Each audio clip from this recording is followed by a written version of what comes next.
Hello story lovers, welcome back to my channel possessive husband innocent wife part 33. పాపం మా చెల్లిని మరీ ఏడిపించకురా, మొదటికే మోసం వస్తుంది జాగ్రత్త అనగానే అంత సినిమా లేదు. ఇక్కడున్నది కర్ణ. ప్లాన్ చేస్తే స్మూత్గా వెళ్ళిపోతుంది తప్ప ఫ్లాప్ అయ్యే ప్రసక్తే లేదు అని చెప్పడంతో కాన్ఫిడెన్స్ ఉండడం మంచిదే బావా, కానీ ఓవర్ కాన్ఫిడెన్స్ ఉండకూడదు అనగానే చెప్పింది చాలు కానీ ఫోన్ పెట్టరా అని కర్ణ ఫోన్ పెట్టేశాడు. 10 నిమిషాలు ప్రాపర్గా మాట్లాడితే వీడి సొమ్మేం పోతుందో అనుకుంటూ సిద్ధార్థ వేరే పని ఉంటే వెళ్ళిపోయాడు.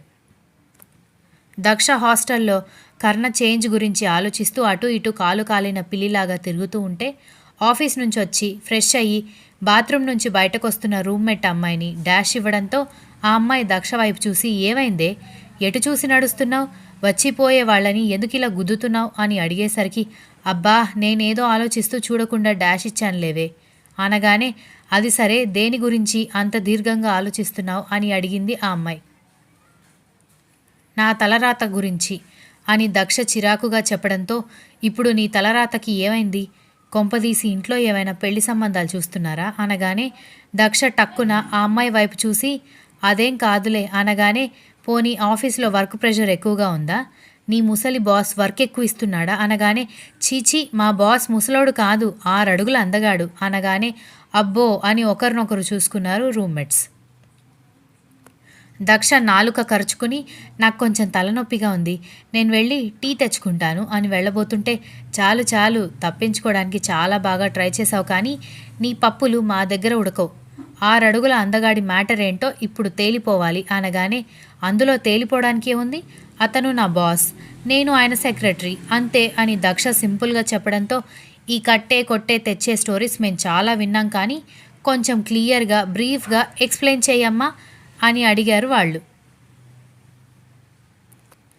అది నా పర్సనల్ విషయం, నేను చెప్పలేను అనగానే వాళ్ళిద్దరూ షాక్ అయినట్టుగా ఒకరినొకరు చూసుకుంటూ ఎంత మాట అన్నావే, నీ పర్సనల్ విషయమా, అంటే మేము నిన్ను ఫ్రెండ్ అనుకున్నాం కానీ నువ్వు మమ్మల్ని ఫ్రెండ్ అనుకోలేదన్నమాట, ఇంతకంటే ఘోరం ఎక్కడైనా ఉందా అని ఇద్దరూ ఒకేసారి అరిచి ఇక ఇప్పటి నుంచి నీకు మాకు ఎలాంటి సంబంధం లేదు అని ఇద్దరూ మొహాలు తిప్పుకోవడంతో అబ్బా నా మాట వినండే బాబు అని అంటూ ఉంటే నువ్వు నిజంగా మమ్మల్ని ఫ్రెండ్స్ అనుకుంటే విషయం ఏంటో చెప్పు, లేదంటే వదిలేసాయి అని ఇద్దరూ చెప్పేసరికి సరే చెప్తాను అని అంది. సరే చెప్పు చెప్పు అంటూ వరద బాధితులు బిర్యానీ పొట్లాల కోసం ఎదురు చూసినట్టు చంద్రముఖి వేరియేషన్ చూపించడంతో ఇద్దరిని కంగారుగా చూస్తూ మా బాస్ ఒకప్పుడు నేను పెళ్లి చేసుకోవాలనుకున్న వ్యక్తి అనగానే ఇద్దరూ ఒకరినొకరు చూసుకుని ఏమే నీకేమైనా అతని మీద క్రష్ ఉందేమో, ఆ క్రష్ స్టోరీ చెప్తావేమో అని మేమనుకుంటే నువ్వేంటే టోటల్గా నమ్మబుద్ధిగా నీ స్టోరీ చెప్తున్నావు అని అడిగారు. ఇదిగో ఇందుకే నేను చెప్పను అన్నాను, నాకు తెలుసు ఎవరు ఈ విషయాన్ని నమ్మరు అని అంటూ దక్ష కోపంగా వెళ్ళబోతుంటే సరే సరే ఎందుకు కోపం, ఇకపైన సైలెంట్గా వింటాంలే, ముందు విషయం చెప్పవే బాబు, మాకిక్కడ ఆత్రం ఆగట్లేదు అనగానే సరే అంటూ దక్ష కూర్చుని జరిగిన విషయం మొత్తం పూసగుచ్చినట్టుగా చెప్పేసరికి ఇంత జరిగిందా, సరే అదేదో గండం ఉందని నిన్ను పెళ్లి చేసుకుంటే త్వరగా చనిపోతాడన్న భయంతో పెళ్ళి వద్దనుకున్నావు, మరిప్పుడు అతని వెనుక ఏ అమ్మాయి పడితే నీకెందుకే అని ఇద్దరూ అడిగేసరికి ఏమో నేనది తట్టుకోలేకపోతున్నాను అని అంది. నీ దరిద్రం ఏంటంటే నీ దరిద్రం నిన్ను వదలకుండా పట్టుకుని తిరుగుతోంది, లేకపోతే పాపం అతన్ని మర్చిపోవడానికి నువ్వు అమ్మా నాన్నని మరీ వదిలేసి ఇక్కడికొస్తే అతను కూడా ఇక్కడికొచ్చి నీకు బాస్ అయ్యి కూర్చోవడం ఏంటి, అయినా పెళ్లి చేసుకోవాలనుకున్నావు, వాళ్ళ కంపెనీలు ఏవో కూడా నీకు తెలీదా అని అడగడంతో నాకెలా తెలుస్తుంది, నేనేమైనా పెళ్లి చేసుకుని 10-15 సంవత్సరాలు ఆయనకి భార్యగా ఉన్న మనిషినా నాకు అన్ని విషయాలు తెలియడానికి అని అంది. అది కూడా నిజమే, మరిప్పుడేం చేస్తావు, పెళ్లి చేసుకుంటావా అంటే చేసుకోవు, అతను బ్రతికి ఉండాలి, పోనీ అతను ఎవరితో తిరిగినా చూస్తూ ఊరుకుంటావా అంటే అది నీ వల్ల కాదు, నీ పరిస్థితి పగవాడికి కూడా రాదు, పోనీ ఇంకా అక్కడే ఉండకుండా వేరే ఎక్కడైనా జాబ్ అప్లై చేయొచ్చు కదా అనగానే అబ్బా ఈ ఐడియా నాకు రానే లేదు తెలుసా అని అంది దక్ష. ఏడ్చినట్టే ఉంది మీ ఇద్దరి ఐడియా అని ఇంకొక అమ్మాయి అనేసరికి ఎందుకు ఏమైంది అని దక్ష మరొక అమ్మాయి ఇద్దరు ఆ అమ్మాయి వైపు చూడడంతో మరి లేకపోతే ఏంటి, ఇది ఇక్కడ ఉందన్న విషయం తెలుసుకునే అతను ఇక్కడికి వచ్చాడని క్లియర్గా తెలుస్తోంది, అలాంటిది కావాలని సెక్రటరీగా అపాయింట్ చేసుకున్నవాడు అగ్రిమెంట్ కూడా ప్రిపేర్ చేయించుకుని ఉంటాడు.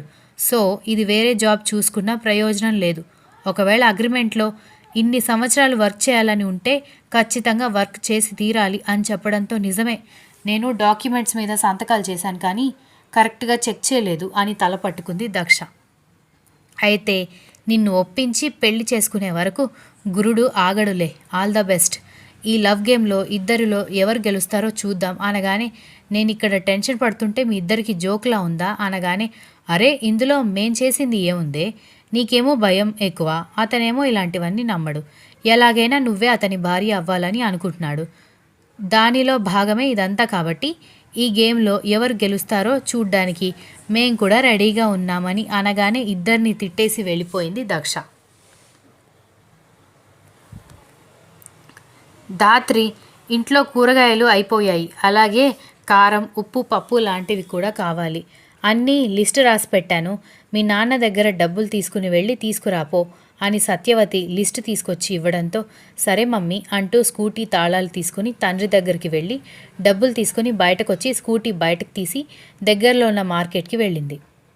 ముందు లిస్టులో రాసిన కూరగాయలన్నీ కేజీల లెక్కన కట్టించుకున్న తర్వాత అక్కడే ఉన్న గ్రోసరీ షాప్కి వెళ్ళి లిస్ట్లో ఉన్న అన్ని వస్తువులు సెలెక్ట్ చేసుకుంటూ ఉండగా, హలో ధాత్రి అని వినిపించిన మాటకి వెనక్కి తిరిగి చూడడంతో వరుణ్ కనిపించడంతో, హలో వరుణ్ గారు, మీరేంటిక్కడ అని అడిగేసరికి, డోంట్ బీ ఫార్మల్ ధాత్రి, నేను కూడా నీతో పాటు చదువుకునే నీ బ్యాచ్మేట్ లాంటి వాడిని, వరుణ్ అని పిలిస్తే చాలు, గారెలు బూరెలు తగిలించాల్సిన అవసరం లేదు అనగానే, సరేలే ఇంతకీ మీరేం చేస్తున్నారు ఇక్కడ అనగానే, అదిగో మళ్ళీ మీరు అంటున్నావు అన్నాడు. అబ్బా కొంచెం అలవాటు పడినివ్వు, సరేలే నువ్వేం చేస్తున్నావు అని అడిగేసరికి, నేను కూడా మా అమ్మ సరుకులకి పంపిస్తే వచ్చాను అనగానే, నేను కూడా మా అమ్మ కూరగాయలు సరుకులు తీసుకురమ్మని పంపిస్తే వచ్చాను అని ధాత్రి చెప్పడంతో, అయితే ఇద్దరం కలిసి షాపింగ్ చేద్దాం అని చెప్పి ఎవరికి కావాల్సినవి వాళ్ళు తీసుకుని బిల్లింగ్ చేయిస్తున్నప్పుడు ధాత్రి దగ్గర 100 తక్కువ పడేసరికి ఏం చేయాలో అర్థం కాక కన్ఫ్యూజ్ అవుతూ ఉండేసరికి ఆ 100 రూపాయలు వరుణ్ ఇవ్వడంతో అతని వైపు చూసింది ధాత్రి.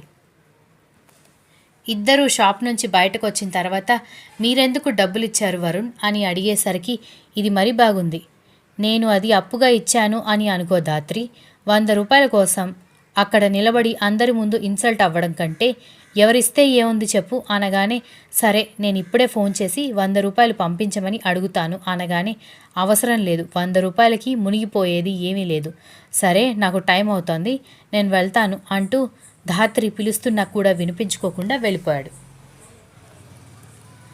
ఎప్పుడు ప్రాబ్లం ఉన్నప్పుడే నాకు హెల్ప్ చేయడానికి వచ్చినట్టుగా వస్తాడు అనుకుంటూనే సరుకులన్నీ తీసుకుని కవర్లు మోసుకుంటూ అన్నీ స్కూటీ దగ్గర అడ్జస్ట్ చేసి స్కూటీ స్టార్ట్ చేసుకుని ఇంటికి వెళ్ళిపోయింది. రాత్రి భోజనం చేస్తుంటే ఒక అబ్బాయి ఫోటో తల్లి కూతురు ఇద్దరికి ఎదురుగా పెట్టిన సత్యం వైపు ధాత్రి సత్యవతి ఇద్దరూ చూస్తూ ఉంటే, అబ్బాయి అమెరికాలో జాబ్ చేస్తుంటాడు, మా ఆఫీస్లో పనిచేసే మేనేజర్ కొడుకు, సంబంధాలు చూస్తున్నారని మాట్లాడుకోవడం విని నేను ధాత్రి ఫోటో అతనికి చూపిస్తే, అమ్మాయి చాలా బాగుంది, అబ్బాయి కూడా మీకు నచ్చితే పెళ్లి చూపులకి వస్తామని నాకు వాళ్ళ అబ్బాయి ఫోటో ఇచ్చాడు, ఆ మేనేజర్కి నాకంటే 10 రెట్లు శాలరీ ఎక్కువ ఉంటుంది, 2 కార్లున్నాయి, బాగానే వెనకేశాడు అనగానే, ఇప్పుడు ఎందుకు ఈ విషయాలన్నీ మాకు చెప్తున్నారు అని అడిగింది సత్యవతి.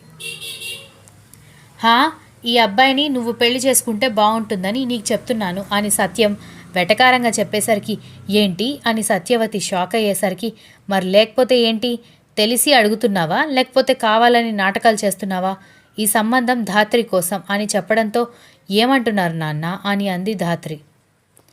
మీ బావ కాదని చెబితే నీకు అసలు పెళ్లి చేయలేను అనుకుంటున్నావా, నీ కోసమే ఈ సంబంధం, అబ్బాయి కూడా నాకు బాగా నచ్చాడు, బాగా చదువుకున్నాడు కూడా, నీ కాలేజ్లోనే సీనియర్ అంట, అక్కడే ప్లేస్మెంట్స్లో జాబ్ తెచ్చుకున్నాడని వాళ్ళ నాన్నగారు చెప్పారు అనగానే, ధాత్రి అబ్బాయి ఫోటో చూసి, అబ్బాయి బాగానే ఉన్నాడు నాన్న, కానీ సమస్య అబ్బాయి నచ్చడం నచ్చకపోవడం కాదు, నాకు ఇప్పుడే పెళ్లి చేసుకోవాలని లేదు, ఇంకా 1 ఇయర్ కాలేజ్ ఉంది కదా అనగానే, పెళ్ళైన తర్వాత చదువుకోమ్మా అని అన్నాడు సత్యం. పెళ్ళైన తర్వాత చదివిస్తాను అని వాళ్ళు అన్నారా అని ధాత్రి అడిగేసరికి, లేదు నేను చెప్తున్నాను అని సత్యం చెప్పడంతో, అత్తింటి వాళ్ళు చదివిస్తాను అని చెప్పిన మాటలకే దిక్కులేదు, అలాంటిది మనం అనుకుని పెళ్లి చేసుకున్న తర్వాత చదివించకపోతే పరిస్థితి ఏంటి నాన్న? చదువుకొని కొన్నాళ్ళైనా జాబ్ చేస్తేనే అమ్మాయికి రెస్పెక్ట్ ఉంటుంది. లేదంటే ఇది మన మీదే పడి బ్రతుకుతుందిలే అన్న అపోహలో బ్రతుకుతారు అత్తింటి వాళ్ళు. నేను చేసుకుంటాను, ఖచ్చితంగా చేసుకుంటాను. కానీ 2 సంవత్సరాలు ఆగుతారేమో అడుగు. లేదంటే మనం మరొక సంబంధం చూసుకుందాం. పైగా మీరు బావ మీద, అత్త మావయ్య మీద కోపంతో ఈ సంబంధం చూస్తూ ఉండుంటే మాత్రం అది కరెక్ట్ కాదు నాన్న. నీకు నచ్చినట్టుగా వాళ్ళు చేయలేదని మీరు పంతంతో నా మీద ప్రయోగాలు చేయడం కరెక్ట్ కాదు. బావ వేరే అమ్మాయిని ప్రేమిస్తున్నాడు. బావ చెప్పినట్టు బావ మాత్రమే కాదు, నేను కూడా బావని ఒక అన్నయ్య అన్న ఉద్దేశంతోనే చూశానే తప్ప మరొకటి కాదు. ఆ పవిత్రత మా మధ్యలో ఉంది తప్ప మేమెప్పుడు పెళ్లి చేసుకోవాలి బావ మరదలు అన్న ఫీలింగ్స్ మా మధ్య లేవు అని చెప్పడంతో సత్యం మౌనం వహించాడు. ముందు నా చదువు పూర్తి కానివ్వండి నాన్న, ఆ తర్వాత సంగతి తర్వాత చూసుకుందాం. నాకప్పుడే ఏమంత వయసు మీద పడిందని మీరు నా పెళ్ళికి తొందరపడుతున్నారో నాకు అర్థం కావడం లేదు. కానీ మీకు నా పెళ్ళి చూడాలన్న ఆనందం కంటే కూడా బావ, అత్తయ్య, మావయ్య మీద గెలిచామన్న పంతాన్ని నెరవేర్చుకోవాలన్న పట్టుదలే ఎక్కువగా ఉందని నాకు తెలుసు అని చెప్పి ధాత్రి వెళ్ళిపోయింది. సత్యవతి కోపంగా భర్త వైపు చూసి, నన్ను అడగకుండా సంబంధం ఎందుకు తీసుకొచ్చారు అని కోపంగా అడగడంతో, నీకు ముందే చెప్తే ఏం చేసేదానివి అనగానే, వద్దని చెప్పేదాన్ని అనగానే, అందుకే నేను నీకు చెప్పలేదు అన్నాడు సత్యం. అంటే నా కూతురు పెళ్ళి నాకు చెప్పకుండానే చేస్తారా అని కోపంగా అడిగేసరికి, మీ అన్నయ్య కొడుక్కి మాత్రమే ఇచ్చి పెళ్లి చేయాలని పంతంతో నా కూతురు ముసల్ది అయిపోయే వరకు అలాగే ఎక్కడ ఉంచుతావో అన్న కంగారులో నేను సంబంధం తీసుకొచ్చాను. కానీ నా కూతురు నాకు క్లారిటీ ఇచ్చింది కాబట్టి నేను ధైర్యంగా ఉంటాను. తనకి పెళ్లి చేసుకోవాలనిపించినప్పుడు పెళ్లి చేస్తాను అని చెప్పి వెళ్ళిపోయాడు సత్యం. రాత్రి భోజనం చేస్తున్న కర్ణ మొబైల్ రింగ్ అవ్వడంతో కాల్ రిసీవ్ చేసుకున్న అతనికి వీడియో కాల్లో తల్లి తండ్రి ఇద్దరు కనిపించేసరికి హలో డాడ్, హలో మామ్ అని పలకరించడంతో ఏం చేస్తున్నావు అనగానే తను తింటున్న భోజనం వైపు చూసి డిన్నర్ చేస్తున్నాను అని చెప్పడంతో ఎలా ఉంది ఆఫీస్, ఎంప్లాయీస్ అనగానే ఎలా ఉంటుంది, పాత ఆఫీస్ లాగే ఉంటుంది అనగానే లేదే, సీతాకొక చిలుకలు ఎగురుతున్నట్టు, మల్లెతీగ పాకినట్టు, సుమగంధం మధుర సువాసన తాకినట్టు లేదా అని అడిగింది వసుంధర నవ్వుతూ. Continuous. If you like the story please like, share, comment and don't forget to subscribe.